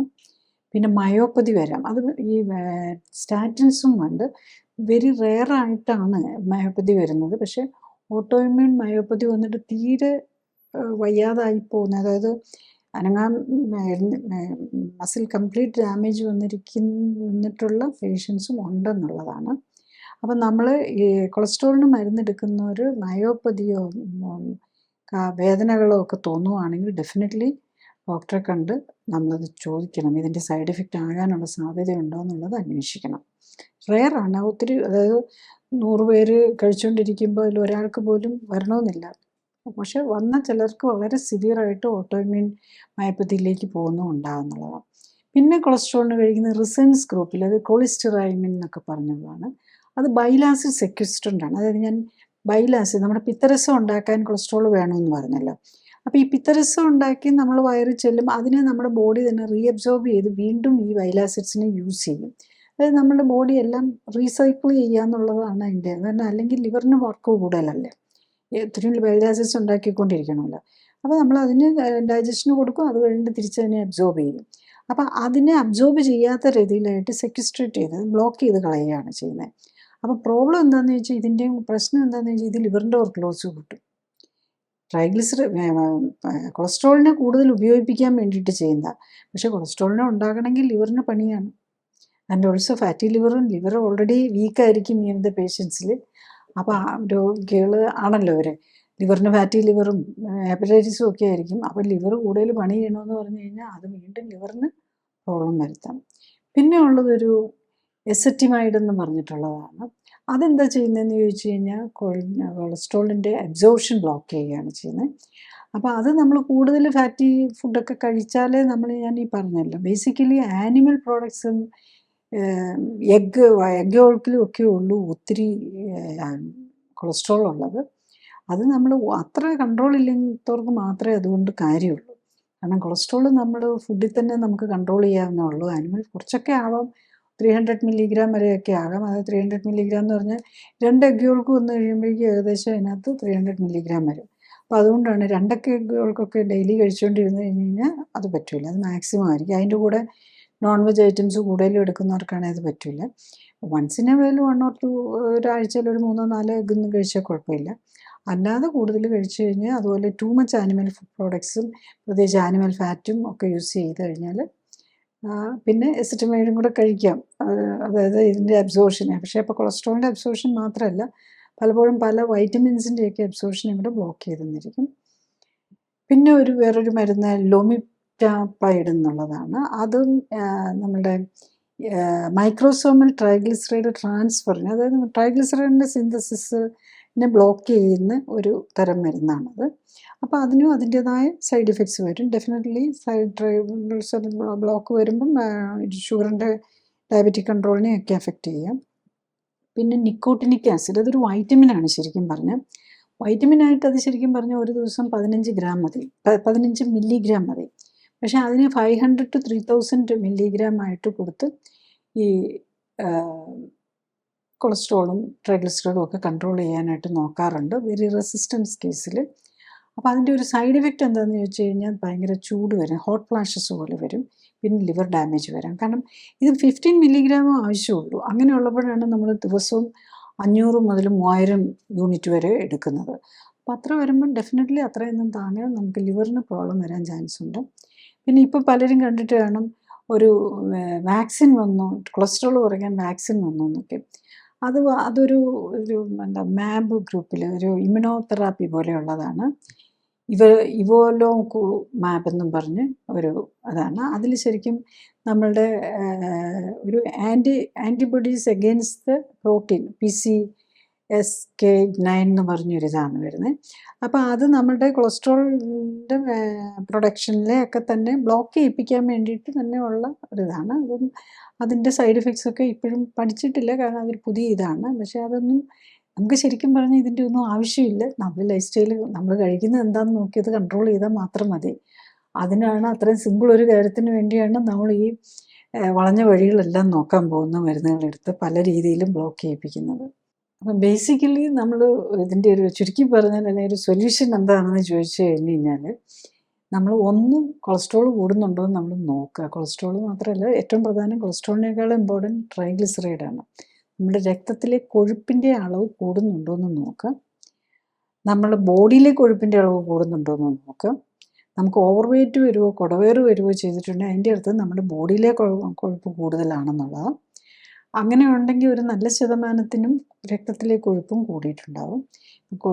ബോഡിയിലെ കൊഴുപ്പ് കൂടിയിട്ടുണ്ടെങ്കിൽ അപ്പം തന്നെ ബ്ലഡിലെ കൊഴുപ്പ് നോർമൽ ആണെങ്കിൽ പോലും നമ്മൾ അവിടെ വെച്ച് തന്നെ അത് കൺട്രോൾ ചെയ്യാനായിട്ട് നോക്കുക എന്നുള്ളതാണ്. അപ്പം നമ്മളുടെ ബോഡി പാരാമീറ്റേഴ്സ് ബോഡി ഒപ്റ്റിമൈസ് ചെയ്യുക. അത് ചെയ്ത് കഴിഞ്ഞാൽ ഫുഡ് ഇപ്പോൾ കൂടുതൽ കഴിച്ചിട്ടാണല്ലോ കൊളസ്ട്രോളും ട്രൈഗ്ലിസറൈഡും കൂടുന്നത്. അപ്പോൾ നമ്മളുടെ ഫുഡിൽ എന്താണ് കൺട്രോൾ ചെയ്യേണ്ടത്? ബേസിക്കലി നമ്മൾ കഴിക്കുന്ന അന്നജവും കൊഴുപ്പുമാണ് കൺട്രോൾ ചെയ്യേണ്ടത്. അപ്പം ഈ അന്നജം നമുക്കറിയാം, അരി, ഗോതമ്പ്, മൈദ, റവ ഇതിലെല്ലാമാണ് നമുക്കിത് വരുന്നത്. ഈവൻ ഒരു കാര്യം, ഇപ്പം എല്ലാവർക്കും നമ്മളൊരു മില്ലറ്റ് യുഗമാണ് വരുന്നത്. എല്ലാവരും മില്ലറ്റ് ഓറിയൻറ്റഡ് ആണ്. അപ്പോൾ എല്ലാവരും കരുതുന്നത് മില്ലറ്റ് ആണെങ്കിൽ പിന്നെ കുഴപ്പമില്ലല്ലോ എന്നുള്ളതാണ്. മില്ലറ്റിൻ്റെ ന്യൂട്രീഷണൽ കോമ്പോസിഷൻ നോക്കുമ്പോൾ ഏകദേശം അരിയും ഗോതമ്പും പോലെ തന്നെയാണ്. അപ്പം മൈദ പോലെ റിഫൈൻഡ് അല്ല. പക്ഷേ ഇപ്പോൾ റാഗിയൊക്കെ ആണെങ്കിലും അതും അരി പോലെ തന്നെ കാർബോഹൈഡ്രേറ്റാണ്. ഓൾമോസ്റ്റ് 35 100 ഗ്രാമിന് 350 to 370 ഗ്രാം കലോറി വരുന്നുണ്ട് അതിനകത്ത്. അപ്പം ഇതും അന്നജമാണ് എന്നുള്ള കാര്യം ഓർക്കണം.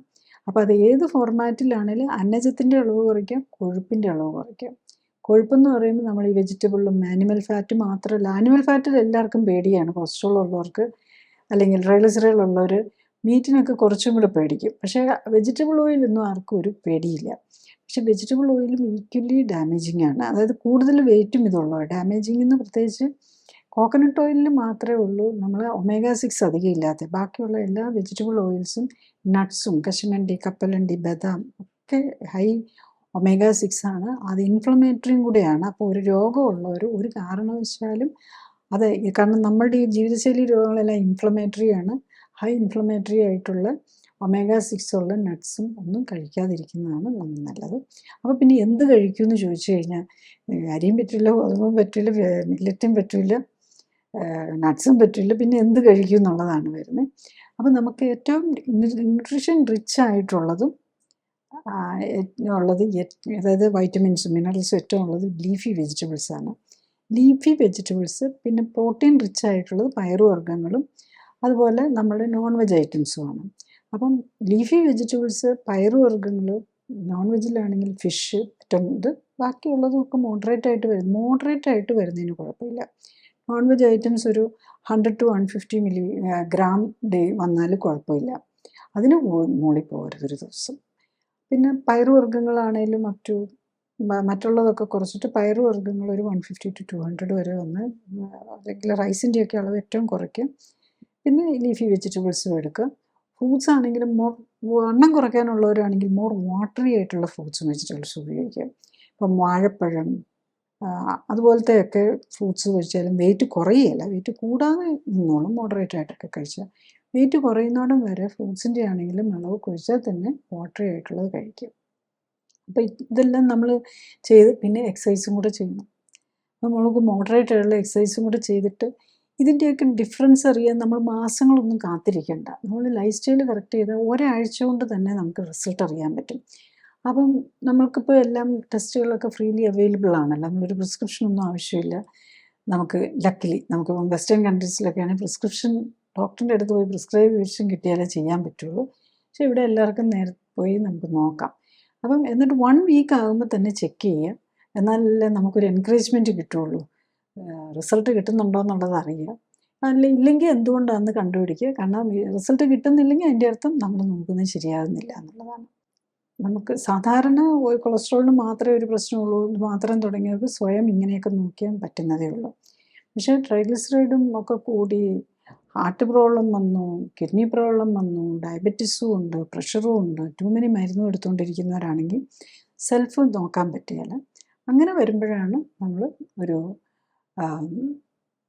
Clinically supported life style correction പോലെ എടുക്കണം. അപ്പം നമുക്കൊരു മോണിറ്ററിങ് കിട്ടിയാൽ മാത്രമേ ഈ മരുന്നുകളിൽ നിന്നും കൂടെ മോചനം നേടാൻ പറ്റുള്ളൂ. അപ്പോൾ മരുന്നാണെങ്കിൽ നമുക്ക് മിക്കവാറും ഈ ലൈഫ് സ്റ്റൈൽ ഇത്തരം പ്രോബ്ലംസിൻ്റെ എല്ലാം മരുന്ന് കറക്റ്റായിട്ട് ഒരു ക്ലിനിക്കൽ സപ്പോർട്ടോടെ കറക്റ്റായിട്ട് എടുക്കുകയാണെങ്കിൽ എല്ലാത്തിൽ നിന്നും മാറാൻ പറ്റുന്നതേ ഉള്ളൂ. മരുന്നെല്ലാം ഇതിനെ മന്ത് മിക്കവാറും കുറച്ചുകൊണ്ടൊന്ന് നിർത്താൻ പറ്റും. പ്രൊവൈഡ് ലൈഫ് സ്റ്റൈൽ കറക്റ്റ് ചെയ്യാനും ഫുഡ് കൺട്രോൾ ചെയ്യാനും എക്സസൈസ് ചെയ്യാനും വില്ലിങ് ആണെങ്കിൽ. ചുരുക്കി പറഞ്ഞാൽ, 1, രക്തത്തിൽ കൊളസ്ട്രോളും ട്രൈഗ്ലിസറൈഡും അമിതമാകുന്നത് പല ആരോഗ്യ പ്രശ്നങ്ങൾക്കും കാരണമാകാം. മെറ്റബോളിസം, അതായത് ജീവനും ആരോഗ്യത്തിനും ആധാരമായ രാസപ്രവർത്തനങ്ങൾ ശരിയായി നടക്കാതെ വരുമ്പോൾ രാസപ്രവർത്തനങ്ങൾക്ക് ആധാരമായ അസംസ്കൃത വസ്തുക്കളായ കൊഴുപ്പും കൊളസ്ട്രോളും കെട്ടിനിൽക്കുന്നതാണ് ഇവ കൂടാൻ കാരണം. ഭക്ഷണത്തിലൂടെ രക്തത്തിലെത്തുന്ന അന്നജവും കൊഴുപ്പും അമിതമാകാതെ നിയന്ത്രിക്കുക എന്നതാണ് കൊളസ്ട്രോളും ട്രൈഗ്ലിസറൈഡും കൺട്രോൾ ചെയ്യാനുള്ള എളുപ്പവഴി. 2, ഭക്ഷണത്തിലെ അന്നജവും കൊഴുപ്പും നിയന്ത്രിച്ചാൽ വളരെ പെട്ടെന്ന് തന്നെ ദിവസങ്ങൾക്കുള്ളിൽ തന്നെ ട്രൈഗ്ലിസറൈഡും കൊളസ്ട്രോളും കുറഞ്ഞു തുടങ്ങും. ഭക്ഷണത്തിലെ ഊർജം കുറയ്ക്കുന്നതിനൊപ്പം മെറ്റബോളിക് പ്രവർത്തനങ്ങളെ ഉത്തേജിപ്പിക്കാനുതകുന്ന വ്യായാമങ്ങൾ കൂടി ചെയ്ത് ശരീരത്തിലെ ദുർമേധസ്, അതായത് അമിത കൊഴുപ്പ് മാറ്റി ഉത്തമ ശരീരഘടനയിലെത്താനും നിലനിർത്താനും കഴിഞ്ഞാൽ ട്രൈഗ്ലിസറൈഡും കൊളസ്ട്രോളും മരുന്നില്ലാതെ നോർമലാക്കി നിർത്താനും ആരോഗ്യ പ്രശ്നങ്ങൾ ഒഴിവാക്കാനും കഴിയും. 4, ജനറ്റിക്കലി പ്രിഡിസ്പോസ്ഡ് അഥവാ പാരമ്പര്യ സാധ്യത ഉള്ളവർക്കും ജീവിതശൈലി ക്രമീകരിക്കാൻ തയ്യാറായാൽ മരുന്നില്ലാതെ രക്തത്തിലെ കൊഴുപ്പ് നോർമലാക്കി നിർത്താനും അമിത കൊഴുപ്പ് മൂലമുണ്ടാകുന്ന ഹാർട്ട് അറ്റാക്ക് പോലുള്ള ആരോഗ്യ പ്രശ്നങ്ങൾ തടയാനും ഒരിക്കൽ വന്നാൽ ചികിത്സിച്ചു മാറ്റി മരുന്നുകളിൽ നിന്ന് മോചനം നേടാനും സാധിക്കും. 5, മരുന്നുകൾ മെറ്റബോളിക് പ്രവർത്തനങ്ങളെ മരവിപ്പിക്കുന്നതിലൂടെയാണ് കൊളസ്ട്രോളും ട്രൈഗ്ലിസറൈഡും കുറയ്ക്കുന്നത്. അത് വൈറ്റമിൻ ഡി, സെക്സ് ഹോർമോണുകൾ, സ്റ്റിറോയ്ഡ് ഹോർമോണുകൾ, ദഹനത്തിനാവശ്യമായ ബൈൽ സോൾട്ട് തുടങ്ങിയവയുടെ ഉൽപ്പാദനത്തെയും പ്രവർത്തനങ്ങളെയും പ്രതികൂലമായി ബാധിക്കാം. ഇത് ആരോഗ്യത്തെ പ്രതികൂലമായി ബാധിക്കും. 6, ബ്രെയിനിൻ്റെയും നെർവ്സിൻ്റെയും ആരോഗ്യം നിലനിർത്താനും ഇമ്മ്യൂൺ സിസ്റ്റത്തിൻ്റെയും ഹോർമോൺ സിസ്റ്റത്തിൻ്റെയും സമതുലിതാവസ്ഥ നിലനിർത്താനും കൊളസ്ട്രോൾ അത്യാവശ്യമാണ്. കോശഭിത്തിയുടെ 30% കൊളസ്ട്രോളാണ്. കേടായ കോശങ്ങളെ മാറ്റി പുതിയ ആരോഗ്യമുള്ള കോശങ്ങളെ ഉണ്ടാക്കാൻ അത്യാവശ്യമായ കൊളസ്ട്രോളിൻ്റെ പ്രൊഡക്ഷൻ സ്റ്റാറ്റിൻ പോലുള്ള മരുന്നുകൾ കൊണ്ട് ബ്ലോക്ക് ചെയ്യുന്നത് രോഗമുക്തിയെ പ്രതികൂലമായി ബാധിക്കും. 8, കൊളസ്ട്രോളും ട്രൈഗ്ലിസറൈഡും കൂടുന്നതും അതുമൂലമുണ്ടാകുന്ന heart attack, stroke, fatty liver, gallstone തുടങ്ങിയവ എല്ലാം മെറ്റബോളിക് സിൻഡ്രോമിൻ്റെ ഭാഗമാണ്. രോഗമുക്തി ലഭിക്കണമെങ്കിൽ രോഗത്തിൻ്റെ അടിസ്ഥാന കാരണമായ ജീവിതശൈലിയിലെ അപാകതകൾ പരിഹരിക്കാൻ തയ്യാറാകണം. 9, ജീവിതശൈലി രോഗങ്ങളുള്ളവർ എളുപ്പവഴിയായി മരുന്ന് കഴിക്കുന്നത് രോഗാവസ്ഥ തുടരാനും മരുന്നിൻ്റെ പാർശ്വഫലങ്ങൾ മൂലമുള്ള ആരോഗ്യ പ്രശ്നങ്ങൾക്കും കൂടി കാരണമാകും. ഞാനീ പറഞ്ഞ കാര്യങ്ങൾ ശ്രദ്ധിച്ച് കേൾക്കാനും മനസ്സിലാക്കാനും കഴിഞ്ഞാൽ ഇത്തരം ജീവിതശൈലി രോഗങ്ങളുടെ കാരണം മനസ്സിലാക്കി അവയെ പ്രതിരോധിക്കാനും ഒരിക്കൽ വന്നാൽ നേരത്തെ കണ്ടെത്താനും ജീവിതശൈലിയിൽ വേണ്ട മാറ്റങ്ങൾ വരുത്തി അതിൽ നിന്നും മോചനം നേടാനും സഹായകമാകും. മരുന്നോ ഓപ്പറേഷനോ കൊണ്ട് ഇത്തരം ജീവിതശൈലി രോഗങ്ങൾ മാറ്റാനാകില്ല. കാരണം മരുന്നിൻ്റെയോ ഓപ്പറേഷൻ്റെയോ കുറവുകൊണ്ടല്ല ഇത്തരം രോഗങ്ങൾ ഉണ്ടാകുന്നത്, മറിച്ച് ജീവിതശൈലിയിലെ അപാകതകൾ കൊണ്ടാണ്. അതിനാൽ ജീവിതശൈലി ക്രമീകരിക്കുന്നതിലൂടെ മാത്രമേ ഇത്തരം ജീവിതശൈലി രോഗങ്ങളെ പ്രതിരോധിക്കാനും ഒരിക്കൽ വന്നാൽ അതിൽ നിന്ന് മോചനം നേടാനും സാധിക്കും. അടുത്തത്, ആരോഗ്യകാര്യങ്ങളെക്കുറിച്ച് സംസാരിക്കുന്ന വ്യക്തിയുടെ ശാസ്ത്രീയ അടിത്തറ വിലയിരുത്തേണ്ടതുണ്ട് എന്നതാണ്. ഞാൻ ഡോക്ടർ ജോളി തോംസൺ 1981 ബാച്ചിൽ കോട്ടയം മെഡിക്കൽ കോളേജിൽ നിന്നും MBBSും തുടർന്ന് തിരുവനന്തപുരം മെഡിക്കൽ കോളേജിൽ നിന്നും MDയും റീപ്രൊഡക്റ്റീവ് മെഡിസിനിലും സർജറിയിലും സ്പെഷ്യൽ ട്രെയിനിങ്ങുകൾക്കും ശേഷം ഗവൺമെൻറ് സർവീസിൽ ചേർന്നു. 97-ൽ റിസൈൻ ചെയ്ത ശേഷം എറണാകുളത്ത് തേവരയിൽ ലൈഫ് കെയർ സെൻ്ററിൽ മരുന്നുകളും ശസ്ത്രക്രിയകളും ഒഴിവാക്കി ക്ലിനിക്കൽ സപ്പോർട്ടോടെയുള്ള ജീവിതശൈലി ക്രമീകരണത്തിലൂടെ ജീവിതശൈലിയുമായി ബന്ധപ്പെട്ട രോഗങ്ങൾ തടയുന്നതിനും ചികിത്സിച്ചു മാറ്റുന്നതിനും ഊന്നൽ നൽകുന്നു. മോഡേൺ മെഡിസിനിൽ ഉപയോഗിക്കുന്ന മരുന്നുകളും ഓപ്പറേഷനുകളും ഫിസിയോതെറാപ്പിയും ഇമ്മ്യൂണിറ്റിയെ എങ്ങനെ സ്വാധീനിക്കുന്നു എന്നതിനെക്കുറിച്ച് പഠനങ്ങൾ നടത്തി.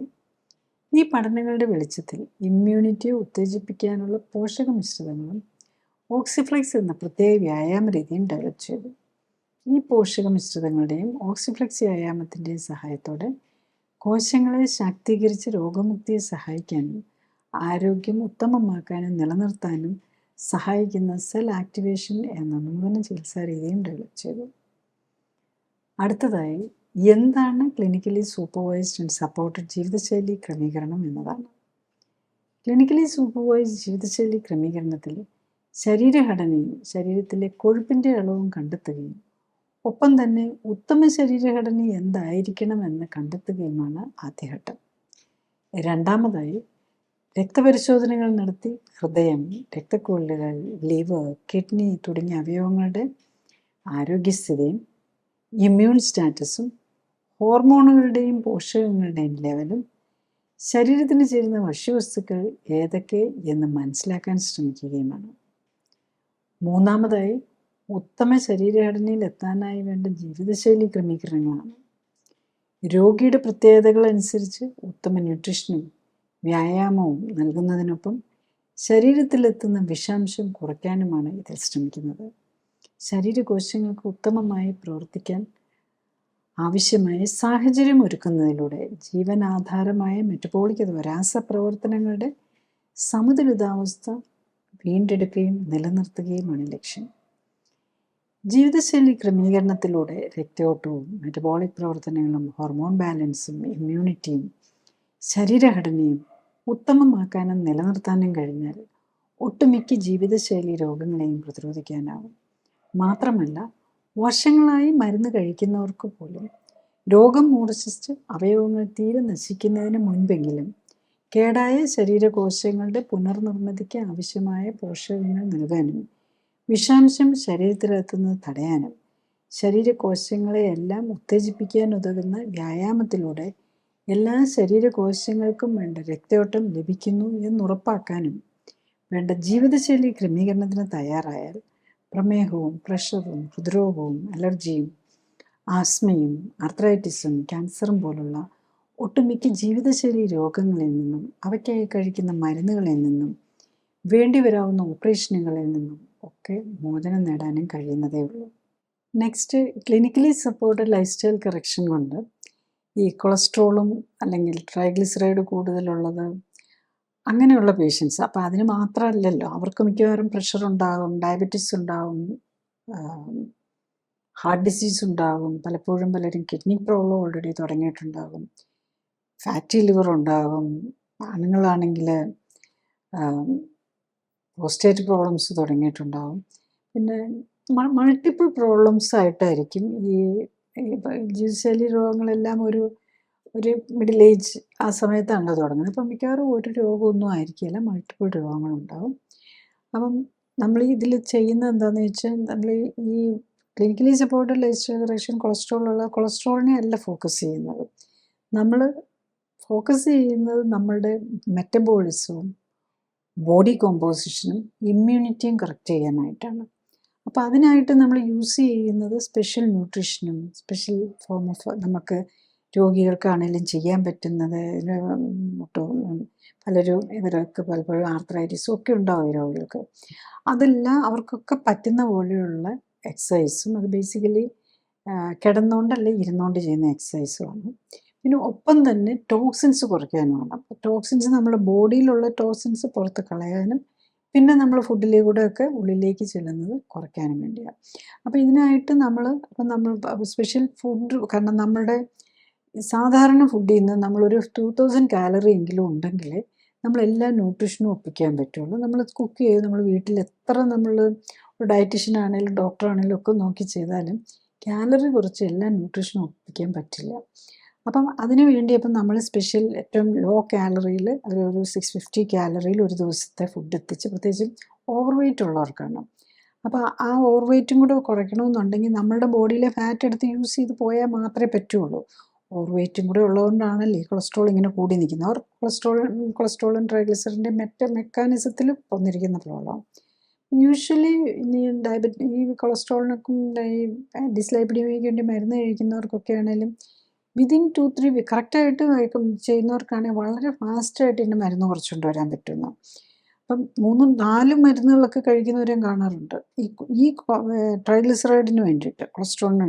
എന്നാലും 300-ലൊക്കെ ആയിരിക്കും ചിലരൊക്കെ കാണാറുണ്ട് 1500-2000 ഒക്കെ ട്രൈഗ്ലിസറൈഡ് നിൽക്കുന്നത്, അത്രയ്ക്ക് കൂടുതലുള്ളവർ അങ്ങനെയുണ്ട്. ഡിസ്ലൈപ്പിഡിമിയ എക്സ്ട്രീം ഫോംസ്, കൊളസ്ട്രോളും കൂടുതലായിരിക്കും. ഇങ്ങനെയൊക്കെ ഉള്ളവർക്ക് പോലും വിതിൻ 2 to 3 വീക്സിൽ നമ്മൾ മരുന്നും കൂടെ കുറച്ചുകൊണ്ട്, മരുന്നെല്ലാം എടുത്തിട്ട് അങ്ങനെ നിൽക്കുന്നവർക്ക് മരുന്നും കൂടെ കുറച്ചുകൊണ്ട് വന്ന് ട്രൈഗ്ലിസറൈഡും കൊളസ്ട്രോളും ഒക്കെ കുറയ്ക്കാൻ പറ്റും. അത് മാത്രമല്ല, അതിനൊപ്പം തന്നെ നമുക്ക് മറ്റുള്ള അസുഖങ്ങൾ എന്തെങ്കിലും ഉണ്ട്. ഇപ്പോൾ ഡയബറ്റിക് പേഷ്യൻസ് ആണ്, ടൈപ്പ് 2 ഡയബറ്റീസ് ആണ്, ഡയബറ്റീസിൻ്റെ മരുന്ന് ഫസ്റ്റ് ഡേ തന്നെ നിർത്താൻ പറ്റും.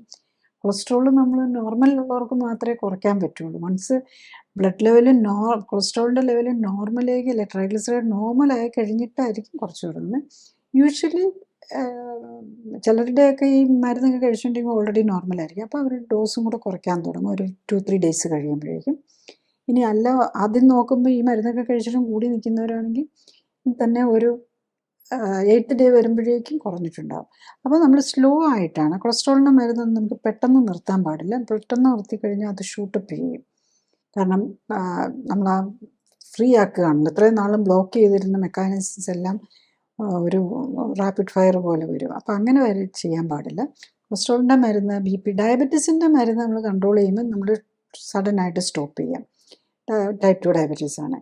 പക്ഷേ ബാക്കി BPയുടെ മരുന്ന്, കൊളസ്ട്രോളിൻ്റെ മരുന്ന് ഒക്കെ നമ്മൾ നോക്കി പതുക്കെയാണ് കുറച്ചുകൊണ്ട് വരിക. Usually within a month life style ഡിസീസിന് വേണ്ടിയിട്ട് എത്ര രോഗം ഉണ്ടെങ്കിലും അതിൻ്റെ എല്ലാം തന്നെ മരുന്ന് കുറച്ചുകൊണ്ട് വന്ന് നിർത്താൻ പറ്റാറുണ്ട്.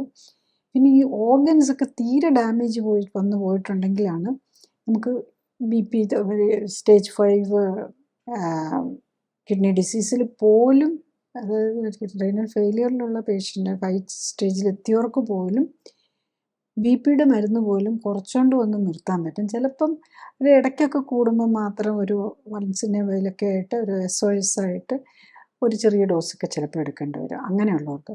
ബാക്കി പറയുന്ന പോലെ ചെയ്യുന്ന പേഷ്യൻസ് ആണെങ്കിൽ ഡെഫിനറ്റ്ലി നമുക്ക് കുറയ്ക്കാനും നമുക്ക് മരുന്നുകൾ നിർത്താനും പറ്റും എന്നുള്ളതാണ്.